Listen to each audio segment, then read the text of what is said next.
र मलाई मान्छेले चिनेको, मैले पैसा मेरो लागि आफै गरिरहेको छु, म किन कसको कुरा सुन्नु पर्यो र घर परिवारको वास्तै नगर्ने चाहना हो कि होइन? जस्तो दुवैजनाको होइन सहमति भइसकेपछि तपाईँहरू अदालत चाहिँ पुग्नु भयो? त चाहनै हुँदैन। हिजो अब भाइरल बिहे गरे मान्छे हो होइन, तपाईँहरूलाई थाहा छँदैछ, बाजा बजाएर बिहे गरे हो, बच्चा भयो, हिजो माया प्रेम भयो, सँगै बस्यो, एक अर्कालाई सपोर्ट गरियो होइन। चर्चामा आउनको लागि त हामी कलाकार हो, हाम्रो कला छ, कलाबाट चर्चामा आउने हो होइन। आफ्नो जिन्दगीको सम्बन्ध नै सकाएर कोहीलाई पनि चर्चा बटुलौँ भन्ने कसैलाई पनि हुँदैन, त्यस्तो होइन। वास्तवमा उहाँको जन्मदिन मनाउनको लागि नै हामीले बोलाएका थियौँ र जन्मदिन मनाए र त्यति धेरै सिरियसनेस पनि बबिता बानियाजीले देखाउनु पर्थ्यो जस्तो त मलाई लाग्थेन। तर उहाँले अब किन देखाउनु भयो, उहाँ भन्दै हुनुहुन्थ्यो इन्टरभ्यूमा खासै केक काट्न पनि मन थिएन तर काटेँ, बोलाएको बर भन्नुभयो। अनि त्यसपछि फेरि एकछिनपछि 2-4 घन्टापछि दरबार दोहोरी गएर फेरि हाँसी गीत गाउनु भएको छ मजाले, त्यो भिडियो पनि युट्युबमा छ, तपाईँहरूले हेर्न सक्नुहुन्छ। त्यहाँ चाहिँ मजाले हाँसेर खुलेर गीत गाएर दोहोरी। अनि त्यसपछि केक मजाले काट्नु हुने, अनि आफ्नो श्रीमानले बोलाएको ठाउँमा चाहिँ सिरियस हुनुपर्छ त। त्यो कसरी आयो भन्ने कुरा म आफै चकित छु। एउटा बिहेमा त यस्तो तनाव भइरहेछ, फेरि अर्को बिहे गरेर के गर्ने? जिन्दगीमा बिहे भनेको एकचोटि मात्रै हुने कुरा हो जस्तो लाग्छ मलाई। र बबितालाई पनि एकदमै अझै पनि आई लभ यु भन्न चाहन्छु। यो सम्पूर्ण क्यामेरा, यो सम्पूर्ण मिडियाबाट स्वागत छ यहाँलाई सम्पूर्ण मिडियामा। सम्पूर्ण मिडियालाई धन्यवाद, सम्झेर आउनुभयो, धन्यवाद। ओके, र पछिल्लो समय होइन हामी विषयवस्तुमै प्रवेश गर्न चाहन्छौँ। डिभोर्सको हल्ला चाहिँ तिहार अगाडिदेखि नै आयो र आजसम्म चाहिँ डिभोर्स किन भएन भन्ने क्वेसन चाहिँ तपाईँहरू दुवैजनालाई पछिल्लो समय आइरहेको छ, के भन्नुहुन्छ? डिभोर्सको हल्ला आयो होइन, बबिता बानियाजीले पनि भनिसक्नु भएको छ विभिन्न मिडियाहरूमा, हामी अदालतसम्म पुगेको हो र तिहारको बेलामा ठ्याक्क बिदा पर्यो र हामी अब डिभोर्सको मुद्दा अदालतसम्म त पुगिसकेको छ। अब हामी टुङ्ग्याउने हो भनेर उहाँले पनि अब ल जाउँ टुङ्ग्याउँ भनेरै फोन गर्नुभयो। त्यसपछि हामी दुवैजना सल्लाह गरेर गयौँ। त्यहाँ जाँदाखेरि चाहिँ एउटा सिफारिसमा अलिकति बेहोरा मिलेन, तसर्थ त्यसलाई सच्याएर आउनु होला भनेर न्यायाधीशबाट त्यो भनिसकेपछि चाहिँ हामी फर्क्यौँ। त्यसपछि ठ्याक्कै हाम्रो तिहारको बिदा भयो, त्यसैले गर्दा त्यो काम चाहिँ अड्केको छ। ओके, र भर्खरै मात्रै तपाईँहरू पोखरामा घुम्नु भएको भिडियो पनि आएको छ, तपाईँ आफैले अपलोड गर्नुभएको त्यो भिडियो, र त्यो भिडियो हेरिसकेपछि चाहिँ अब जेरीजी र शङ्करजीको चाहिँ डिभोर्स हुँदैन रे भन्ने पनि बजारमा हल्ला आएको छ, त्यो चाहिँ खास के हो? त्यो भिडियो हामी पोखरा घुमेकै हो होइन, छोरी अनि बबिता अनि म थियौँ। हामी कार्यक्रममा गएको बेलामा केही समय अगाडि हामी त्यहाँ घुम्दाखेरि भिडियोको बनाएको भिडियो मसँग थियो सुरक्षित, तसर्थ मैले त्यसलाई मेरो पेजमा चाहिँ अपलोड गर्न मन लाग्यो, त्यसैले मैले त्यो गरेँ। र त्यो हेरिसकेपछि यिनीहरू मिलेछन् भन्ने किसिमको जुन भाइब्स गयो बाहिर। अब हामी त्यसरी अब डिभोर्स के गर्ने भनेर त अझै सोचिसकेका छैनौँ होइन, समय छ। सायद बबिताजी पनि सोच्दै हुनुहुन्छ होला के त उहाँ अब हिजो जे भयो अब हामी चाहिँ अगाडि मिलेर जानुपर्छ। हिजो मबाट पनि केही गल्ती भयो होला, तपाईँबाट पनि केही गल्ती भयो होला, त्यो कुराहरू सबै बिर्स्यौँ र हामी अब मिलेर जाउँ न त भनेर आउनुभयो भने म फेरि आफ्नो श्रीमती हो होइन, आफ्नो छोरी छ, सकभर उहाँहरूसँग छुट्न परोस् भन्ने त मलाई पनि छैन। त्यो त एउटा सिचुएसनले त्यो अवस्थामा लग्यो, विचारहरू मिलेन, विचारहरू नमिल्दै जाँदाखेरि अब एक आपसमा जहिले पनि झैझगडा जस्तो किचलो हुने हुन थाल्दाखेरि अब कहिलेसम्म नराम्रो हुने त भन्ने मलाई महसुस भएर ठिकै छ त्यसपछि अलग अलग बस्ने भए, हामी छुट्टिएर कानुनी रूपमै बसौँ भनेर मैले आफै गएर मुद्दा हालेँ। र त्यो मुद्दा हाल्दैमा हाम्रो डिभोर्स नै चाहेकै हो, शङ्कर छेत्रीले नै डिभोर्स चाहेको भन्ने पनि हुँदैन। म मिल्न पनि चाहन्छु, किनकि बबिता बानियाजीले पनि एउटा कसैको श्रीमती भइसकेपछि, एउटा बच्चाको आमा भइसकेपछि, कुनै घरको बुहारी भइसकेपछि उहाँका पनि केही दायित्वहरू हुन्छन् होला, केही कर्तव्यहरू हुन्छन् होला, ती कुराहरूलाई मनन गरेर अझै पनि उहाँ मिल्छु भनेर आउनुहुन्छ भने म पनि मिल्नको लागि तयार छु होइन। अब डिभोर्सको केस त हाम्रो फाइल भइसकेको छ, अब हेरौँ सिचुएसनले कतातिर लैजान्छ। जस्तो मिल्न नखोज्नु भएको त तपाईँ पनि भनिराख्नु भएको छ नि त एकतर्फी रूपमा, जस्तो जेरी दिदीले चाहिँ प्रत्येक अन्तर्वार्तामा म उहाँको खुसीको लागि उहाँलाई चाहिँ डिभोर्स दिँदैछु, उहाँ चाहनुहुन्छ मबाट छुट्टिन भनेर भन्दै गर्दा आज फेरि तपाईँले कुरा फेर्नु भएको जस्तो आभास हुन्छ नि त दर्शकहरूलाई। होइन, उहाँले आरोप लाउनुभयो मलाई मैले चाहेको भनेर। अब दर्शकहरूलाई थाहा छैन, उहाँ विगत 1.5 वर्षदेखि माइतीमै हुनुहुन्छ। उहाँ माइतमा गएर बस्ने, मसँग सम्पर्कमा नआउने होइन, अब सम्पर्कमा आउँदा पनि जहिले पनि झैझगडा मात्रै हुने, त्यस्तो गरिसकेपछि चाहना कसको हुन्छ त व्यावहारिक रूपमा? अब एउटा श्रीमतीलाई बिहे गरेर ल्याइसकेपछि श्रीमती जहिले पनि माइत गएर बस्छ भने त एउटा श्रीमानले पनि त्यो कुरा सहन सक्दैन होइन। अनि त्यसपछि मैले भने तिमी माइतै बस्ने हो माइतै जाने हो भने ठिक छ, कानुनी रूपमा हामी छुट्यौँ, अलग अलग बसौँ, तर मेरो चाहना होइन। तर तिम्रो व्यवहार यस्तो भयो त्यसले गर्दा अब तिमीले मुद्दा हाल्छौ भने हाल, नत्र म हाल्छु भने होइन।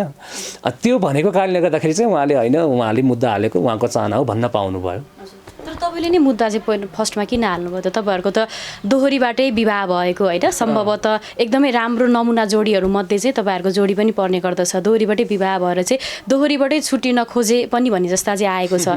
तपाईँ आफैले चाहिँ किन मुद्दा हाल्नुभयो? किनभने अब सम्बन्ध सकभर राम्रो गराउँ भन्ने सबैलाई हुन्छ होइन। अब सम्बन्ध राम्रै भएन, मेरा कुराहरू नै नसुन्ने होइन, मैले सम्झाउँदा पनि नसम्झिने, उसलाई अब पछिल्लो समयमा चाहनारोधी घर जुन कि पहिला थियो चाहनारोधी घरहरू उहाँले आफ्नै माइतीहरूसँग मिलेर खोल्नुभयो। एउटा व्यावसायिक रूपमा सफल हुनु त राम्रो कुरा हो होइन, त्यसको लागि पनि अब धेरै टाइम दिनुपर्ने भयो कि के भयो उहाँलाई। मसँग सरसल्लाह नै भएन कि पछिल्लो समयमा कुनै पनि कुराहरूमा सरसल्लाह नहुने घरमा। अनि अब कहिले के भनेछ गाछ, कहिले के भनेछ गाछ, बाहिर गछ, एकअर्कामा जुन एउटा सामिप्यता हुनुपर्छ, एकअर्कामा जुन कुराहरू सेयरिङ हुनुपर्छ त्यो कुराहरू नै हुन छोड्यो। अनि उहाँ एक दिन यहाँ आउने अनि फेरि 2 दिन गएर माइत बस्ने, त्यस्तो गरेर उहाँ विगत 1.5 वर्षदेखि माइतमै हुनुहुन्थ्यो। र बिचमा फेरि मैले धेरै उहाँलाई सम्झाएर बुझाएर लिएर आएँ, फकाएर होइन, लगभग 2-3 महिना जति फेरि सँगै बस्नुभयो। त्यो अवधिमा पनि उहाँ एक दिन यहाँ बस्नुभयो भने फेरि के बाहना पारेर फेरि 1-2 दिन बाहिर गइहाल्नुहुन्थ्यो। त्यही त हो नि, आफ्नो श्रीमती आफूसँग भन्दा धेरै बाहिर बस्छ भनेपछि एक किसिमको मान्छेलाई शङ्का पनि हुन्छ होइन। त्यो शङ्का तर मैले कहिले पनि गरिनँ। तर उहाँको चाहना यसो बुझ्दाखेरि उहाँलाई चाहिँ मसँग बस्नुभन्दा माइतीतिर बस्ने, अब उतैतिरबाट आफ्नो व्यवसायहरू चलाउने, त्यतैबाट आफ्नो जे हो कार्यहरूलाई निरन्तरता दिने जस्तो लाग्यो। अनि डिभोर्स चाहिँ तपाईँको चाहना हो कि होइन? जस्तो दुवैजनाको होइन सहमति भइसकेपछि तपाईँहरू अदालत चाहिँ पुग्नु भयो? त चाहनै हुँदैन। हिजो अब भाइरल बिहे गरेको मान्छे हो होइन, तपाईँहरूलाई थाहा छँदैछ, बाजा बजाएर बिहे गरे हो, बच्चा भयो, हिजो माया प्रेम भयो, सँगै बस्यो, एक अर्कालाई सपोर्ट गरियो होइन। र अगाडि आइसकेपछि अहिले पछिल्लो समयमा उहाँ किन यसरी परिवर्तन हुनुभयो भन्ने कुरा मैले बुझ्न सकिनँ के। र वास्तवमा मेरो चाहना होइन डिभोर्स चाहिँ, तर यो सिचुएसनले यो वैचारिक कुराहरू नमिलिसकेपछि, व्यवहारिक कुराहरू नमिलिसकेपछि चाहिँ म त्यसको लागि बाध्य भएको चाहिँ हो। जस्तो धेरैले त दर्शक हँसाउन खोजे जेरी र शङ्करजी भएर चाहिँ घरिको अदालत जानुभएको छ, घरिको पोखराका त्यस्ता खालका भिडियोहरू आउने गर्दछन् होइन। घरिको तपाईँले आफैले जन्मदिनमा उहाँलाई चाहिँ विस पनि गर्नुभएको छ। त्यो भएको भएर चाहिँ चर्चामा आउनको लागि चाहिँ दुईजनाले डिभोर्सको हल्ला गरेका हुन् पनि भनिरहेको छ। होइन, चर्चामा आउनको लागि त हामी कलाकार हो, हाम्रो कला छ, कलाबाट चर्चामा आउने हो होइन। आफ्नो जिन्दगीको सम्बन्ध नै सकाएर कोहीलाई पनि चर्चा बटुलौँ भन्ने कसैलाई पनि हुँदैन, त्यो हुँदै होइन, त्यो एकदम गलत कुरा हो। र के भन्नुभएको थियो अरे प्रश्न तपाईँले? ओके, र प्रसङ्ग अलिकति अन्त्यतर्फ म मोड्न चाहन्छु। सानोतिनो कुराले चाहिँ डिभोर्ससम्म चाहिँ कसैको पनि सम्बन्ध पुग्दैन होइन। डिभोर्स हुनुको कारण चाहिँ के होला? तपाईँहरू दुवैजनाले खुलाउनु भएको छैन। दिदीसँग हामीले अन्तर्वार्ता गर्दाखेरि पनि जब डिभोर्स हुन्छ त्यसपछि चाहिँ हामी दुवैजना बसेर चाहिँ कारण खुलाउँछौँ भनेर भन्दै गर्दा आज भनिदिनुहोस् न दर्शकलाई, के कारणले चाहिँ तपाईँहरू दुईजना डिभोर्ससम्म पुग्नु? यस्तो हुन्छ, हाम्रो अदालतमा मुद्दा छ होइन, त्यो फैसला नहुँदासम्म अदालतको मानहानि भन्ने एउटा व्यवस्था हुन्छ नेपालको कानुन अनुसार, र मान्छेको चारित्रिक दोष पनि लाग्ने सम्भावना हुन्छ। तसर्थ हामीले त्यो अदालतमा विचाराधीन भएको मुद्दाको बारेमा चाहिँ अब त्यहाँ के कारणहरू खुलाइएको छ भने अहिले मैले बोल्न मिल्दैन, त्यो पछि बोलाउँला। अब मेन कारण मैले अलिकति अघि भनिसकेँ। मेन कारण भनेको चाहिँ उहाँ मसँग सरसल्लाहहरू केही पनि नगर्ने, त्यसपछि मसँग भन्दा धेरै माइतीतिरै गएर बस्ने, बाहिर डुल्ने, साथीभाइसँग मात्रै रमाउने। अनि मलाई जुन किसिमको श्रीमती भइसकेपछि त श्रीमान भइसकेपछि एकअर्कामा एउटा जुन आशा हुन्छ, एक्सपेक्टेसन हुन्छ, त्यो कुराहरू केही पनि पुरा नहुने। र मलाई मान्छेले चिनेको, मैले पैसा मेरो लागि आफै गरिरहेको छु, म किन कसको कुरा सुन्नु पर्यो र घर परिवारको वास्तै गर्न थालेपछि चाहिँ मैले यो त केही कारणहरू भयो, यो लगायत अन्य कारणहरू पनि छन्। ती कारणहरू पछि नै भनौँला म पनि होइन, सकभर भन्न नपरोस्, किनकि कति कारणहरू भन्दाखेरि अझ मान्छेलाई डोमिनेट भएको फिल हुनसक्छ। सकभर त्यस्ता कारणहरू हामीले भन्न नपरोस् भन्ने नै चाहन्छु म। र अहिलेलाई यति नै बुझ्दै बुझ्दाखेरि हुन्छ तपाईँहरू। तपाईँ त दोस्रो बिहेको तयारीमा पनि त हुनुहुन्छ अरे नि त, बजारमा त धेरै हल्ला छ नि त। अब यो हल्ला कहाँबाट आयो कसरी आयो भन्ने कुरा म आफै चकित छु। एउटा बिहेमा त यस्तो तनाव भइरहेछ, फेरि अर्को बिहे गरेर के गर्ने? जिन्दगीमा बिहे भनेको एकचोटि मात्रै हुने कुरा हो जस्तो लाग्छ मलाई। यो खेलाउना होइन बिहे भनेको कुरा, सम्बन्ध भनेको कुरा। आज एउटासँग बिहे गर्यो अनि फेरि चित्त बुझेन छोड्यो, फेरि अर्कोसँग बिहे गर्यो, अनि फेरि पछि अर्कोसँग बिहे गर्यो, त्यस्तो होइन। यो जहाँसम्म लाग्छ हामी जस्तै नामको मात्रै पत्रकार, तर जसले पत्रकारिताको मर्म बुझ्नु हुँदैन, जसले पढ्नु भएको छैन, अन्नधुन्ने एउटा बुम र क्यामेराको भरमा मान्छेलाई अनेक न्युज आफै लेख्दै गराउनुहुन्छ 2-4 पैसा कमाउनको लागि। उहाँहरूको काम हो। उहाँले धेरै नराम्रो न्युजहरू बनाइरहनु भएको छ, मैले पनि हेरिरहेको छु होइन। त्यो टाइटल लेख्दाखेरि पनि नभएका कुरालाई बढी फोकस गर्ने, भएको कुरालाई छायामा पारिदिने, एकतर्फी मात्रै न्युज लेख्ने, एकतर्फीलाई मात्रै बढाएर लेख्ने, एकतर्फीलाई चाहिँ एकदमै डोमिनेट गरेर यो खराबै हो भन्ने तरिकाले लेख्नु भएको छ। म सबैलाई अनुरोध गर्न चाहन्छु त्यसरी समाचार नलेख्नुहोस्, बरु मेहनत गर्नुहोस्, केही कुरा सिकेर मात्रै पत्रकारिता गर्नुहोस्। पत्रकारिताको धर्म भनेको कसैलाई बेइज्जत गर्नु, कसैलाई डोमिनेट गर्नु होइन, सत्य तथ्यमा आधारित भएर अगाडि समाचार ल्याउनु हो। त्यो कुरामा चाहिँ हाम्रो सम्पूर्ण मिडियाको साथीहरूले ध्यान दिनुपर्छ पनि भन्न चाहन्छु। अब चाहिँ के हुन्छ त तपाईँहरूको केस अब अगाडि कसरी बढ्छ त? जस्तो जेरी दिदीले पनि चाहनुहुन्न तपाईँबाट छुटिन, र तपाईँ पनि अहिले आएर उहाँले चाहिँ अब हामी दुईजनाको कुरा मिल्यो भने हामी फेरि सँगै बस्न सक्छौँ भनेर भन्दाखेरि त तपाईँहरू दुईजना बिच त केही भएकै छैन जस्तो लाग्छ क्या। दर्शकहरू त धेरै अन्यममा परिराख्नु भएको छ नि त, र बिचमा चाहिँ छोरी हुनुहुन्छ होइन, जो अबोध बालिका हुनुहुन्छ होइन, बाबा आमा उहाँहरूलाई दुवैजनाको मायाको आवश्यकता पनि छ। छोरीको पनि व्यवस्था गरेर त तपाईँहरू दुवैजना त अदालतसम्म त पुग्नु भयो नि।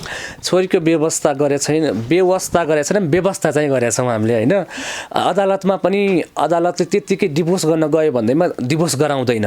उनीहरूको बच्चा छ भने त्यो बच्चालाई भोलि कसले हेर्ने, कसरी हेर्ने, बच्चाको भोलि उसको अधिकारहरू, उसले पाउने सेवा सुविधाहरू कोबाट पाउने, र त्यो कुराहरू सुनिश्चित हुन्छ कि हुँदैन, र भोलि बच्चा सुरक्षित हुन्छ कि हुँदैन, त्यो सबै कुराको टुङ्गो लागेपछि मात्रै अदालतले एउटा पत्नी अनि एउटा पतिको डिभोर्स गराउँछ।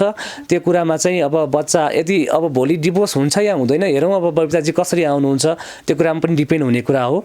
र यदि भइहाल्यो भने पनि मैले प्रष्ट रूपमा पेपरमा खुलाएको छु कि जुन छोरी छ हाम्रो, छोरीको लालन पालन, त्यसपछि उसको शिक्षा दीक्षा, स्वास्थ्य र बाउसँगबाट पाउने जुन अंश हुन्छ छोरीले, त्यो बाउसँगै निहित हुने, र बाउले नै सबै कुरा हेर्ने भनेर नै मैले प्रष्ट खुलाएर त्यो कागजमा त्यसरी खुलाएको छ। तर कता मैले देखिरहेको थिएँ भिडियोमा, बाउले चाह्यो भने हेर्ने, नत्र भने सबै आमाले गर्ने, आमासँगै हुन्छ भन्ने टाइपको कुराहरू पनि आइरहेको थियो। त्यो सरासर गलत हो, किनकि बच्चा बाउको पनि हो, आमाको पनि हो, माया दुवैजनालाई हुन्छ। आफ्नो सन्तानलाई कसैलाई पनि भोलि दुःख परोस्, गाह्रो परोस्, अप्ठ्यारो परोस् भन्ने कसैको पनि चाहना हुँदैन। हामी यदि छुट्टिहालेछौँ भने पनि भोलि बच्चाको अधिकार सुनिश्चित हुने गरेर नै छुट्टिन्छौँ हामी। जस्तो बबिताजीले चाहिँ जब तपाईँसँग डिभोर्स गर्दै हुनुहुन्छ होइन, डिभोर्स भोलिको दिनमा होला नहोला अझै पनि विचाराधीन नै रहेको छ तपाईँको डिभोर्स होइन, त्यो भएको भएर चाहिँ छोरीको लागि र आफ्नो लागि चाहिँ केही पनि सम्पत्तिहरू नमागेको भन्ने पनि खबर आएको छ, यो चाहिँ हो कि होइन? सम्पत्तिको कुरा गर्दाखेरि बबिता बानियाजेरीलाई राम्रोसँग थाहा छ मेरो अवस्था, मलाई पनि थाहा छ बबिता बानियाजेरीको अवस्था होइन। नेपालमा कलाकारिता गरेर त्यति धेरै पैसा कमाउन सकिँदैन, र हामीले पनि कमाएका छैनौँ, र मसँग त्यस्तो धेरै धन सम्पत्ति छैन भन्ने कुरा पनि उहाँलाई राम्रोसँग थाहा छ। त्यसैले एउटा इमान्दार भएर हिजो त दुःख त सँगै गरे हो नि त। हिजो उहाँलाई कसैले नचिन्ने बेलादेखिको सङ्गत हो नि त हाम्रो। अब बाहिरबाट मान्छेहरूले भने बबितालाई युज गर्यो शङ्कर छेत्रीले, उसको नाम देखेर, उसको दाम देखेर ऊ सङ्गत गर्यो, बिहे गर्यो, अलिअलि मान्छेले चिन्यो, अहिले त लात हान्न थाल्यो भन्ने जुन किसिमको यो अफवाह पनि फैलिएको छ, यो सरासर गलत हो। बबिता बानियाजेरीसँग जति बेला मेरो सङ्गत भएको थियो, उहाँ फेवा दोहोरीमा काम गर्नुहुन्थ्यो, उहाँको महिनाको 10,000 स्यालेरी थियो, त्यो बाहेक उहाँको केही पनि आम्दानी छैन। र अझै पनि बुझ्नुहोस्, र मलाई थाहा छ बबिता बानियाजेरीको अवस्था, अझै पनि उहाँसँग त्यस्तो धेरै धन सम्पत्ति उहाँले जोडिसक्नु भएको छ जस्तो मलाई लाग्दैन। तपाईँहरू आफै पनि बुझ्न सक्नुहुन्छ होइन। तसर्थ बबिता बानियाजेरीको पैसा हेरेर बबिता बानियाजेरीसँग मेरो नाम जोड्यो भने म भोलि हाइलाइट हुँला भनेर मैले त्यो सम्बन्ध जोडेकै होइन। उहाँ र मेरो एउटा सामिप्यता भयो, एउटा आत्मीयता भयो, एकले अर्कालाई सपोर्ट भयो, त्यो कारणले गर्दाखेरि सँगै मिलेर अगाडि बढौँ भन्ने हिसाबले हामीले हिजो सङ्गत गरेका थियौँ, र अलिकति सँगै यात्रा गरे तापनि कोही अलिकति छिटो पुग्न सक्छ अगाडि गन्तव्यमा, कोही अलिकति पछाडि रहन सक्छ। त्यही भएको बबिता बानियाजेरी अलिक छिटो हाइलाइटमा आउनुभयो, मलाई अलिकति छिटो अलि ढिलो मान्छेहरूले चिन्नुभयो। विशेष गरी बिहेपछि मान्छेहरूले मलाई नोटिस गर्नुभएछ होइन।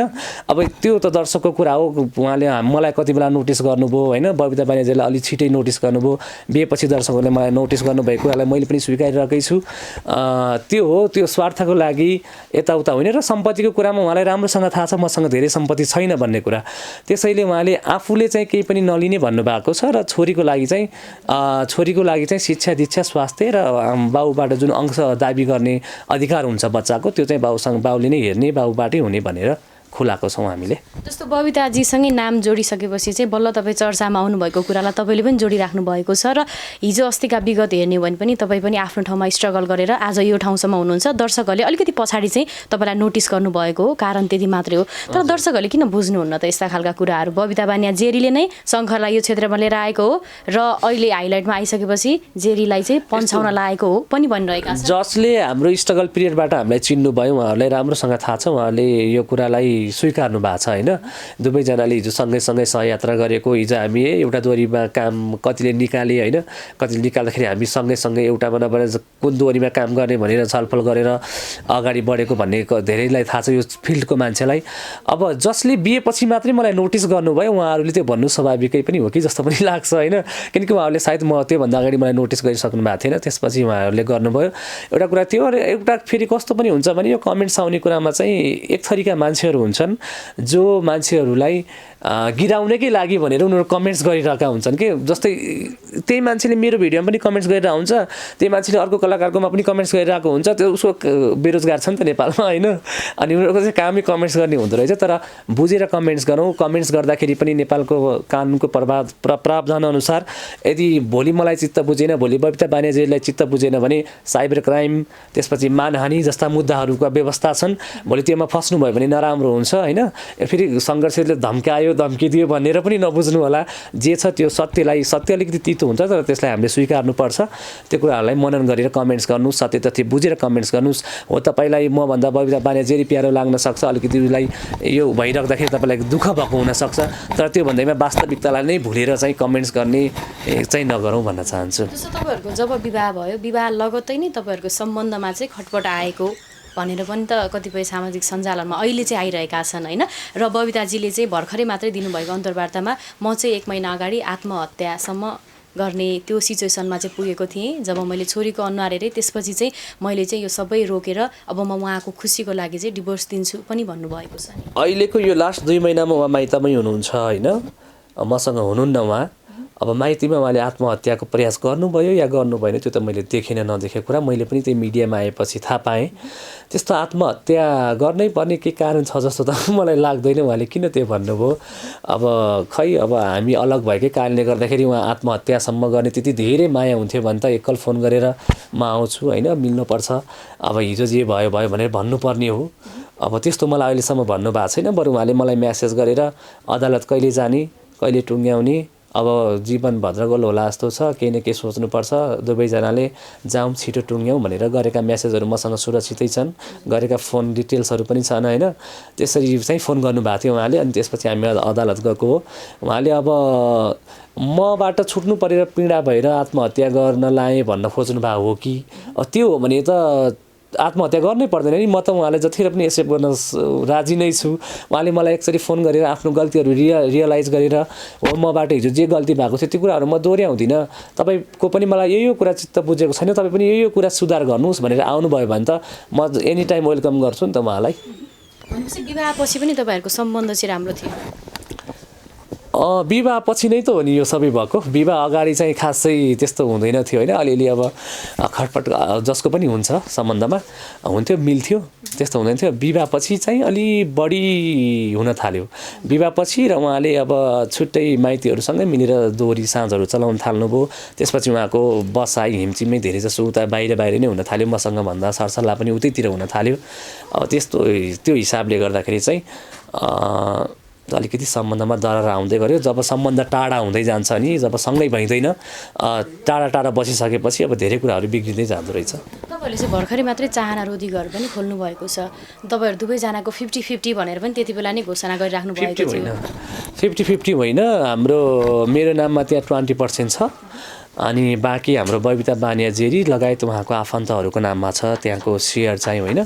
अब उहाँहरूले चलाइरहनु भएको छ जुनकिरीमा पनि उहाँको पनि सेयर छ, मेरो पनि सेयर छ होइन।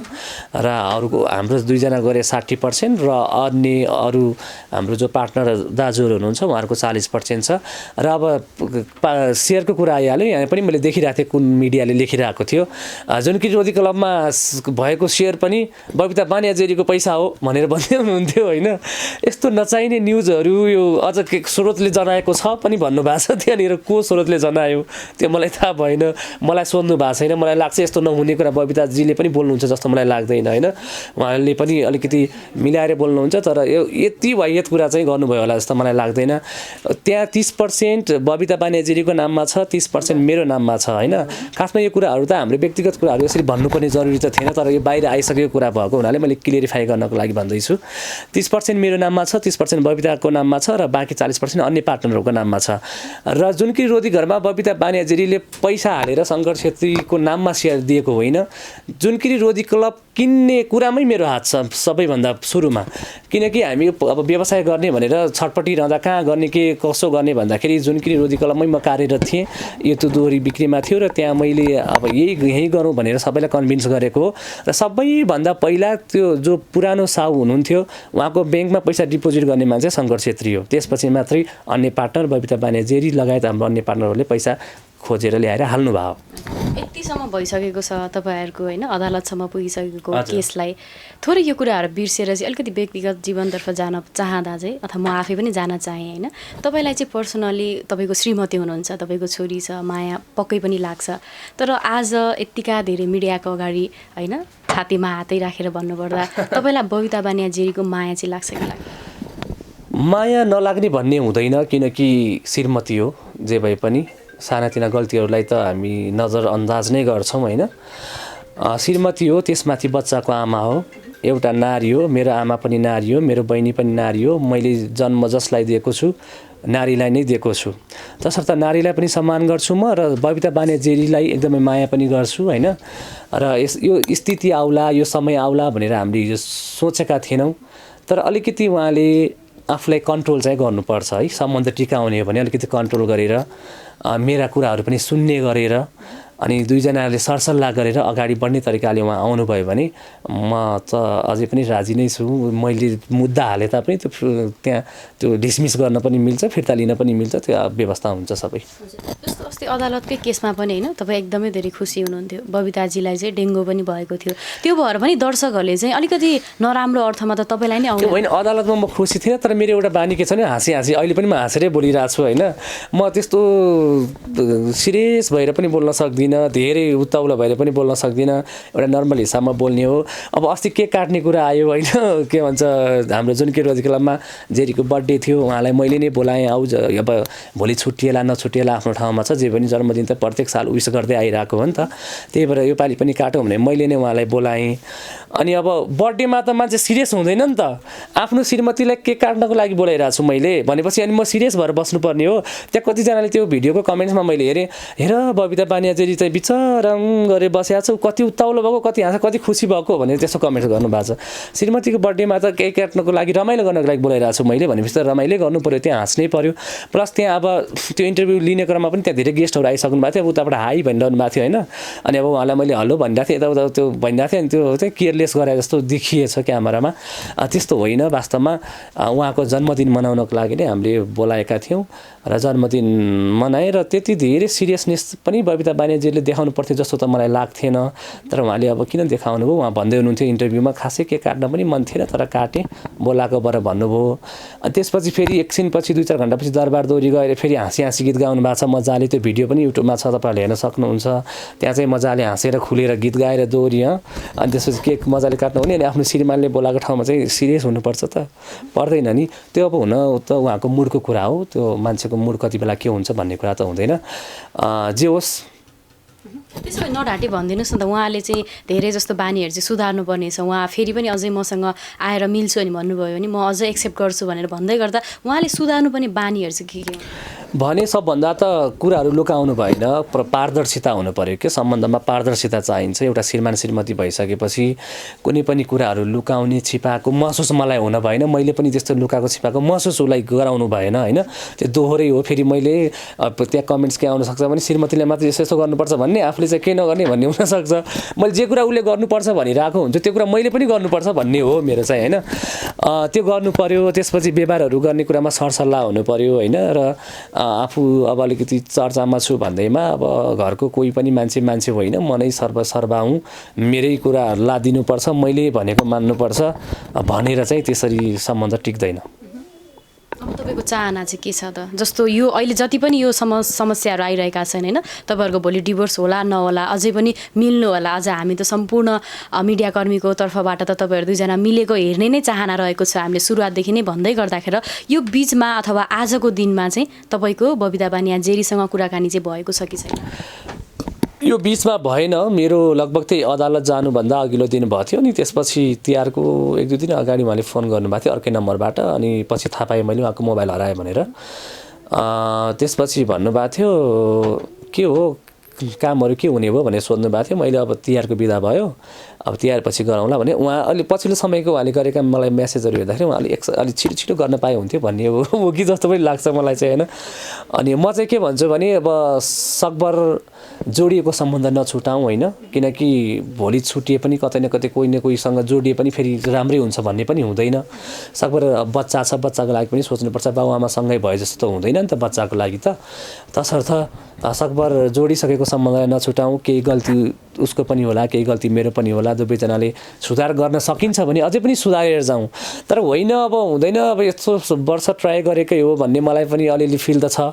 अब उसलाई पनि त्यस्तो फिल होला होइन, म त यस्तै हो, म सुध्रिन सक्दिनँ, अब जे भयो भयो, अब छुट्यौँ भनेर उहाँ आउनुहुन्छ भने पनि अब ठिकै छ। अदालतमा मुद्दा परिसकेको छ, जाउँ। किन किचलो गर्नु पऱ्यो, किन झैझगडा गर्नु पऱ्यो, किन दुश्मनी गर्नु पऱ्यो? हिजो दुःख गरेर यहाँसम्म दुवैजना आएको हो होइन।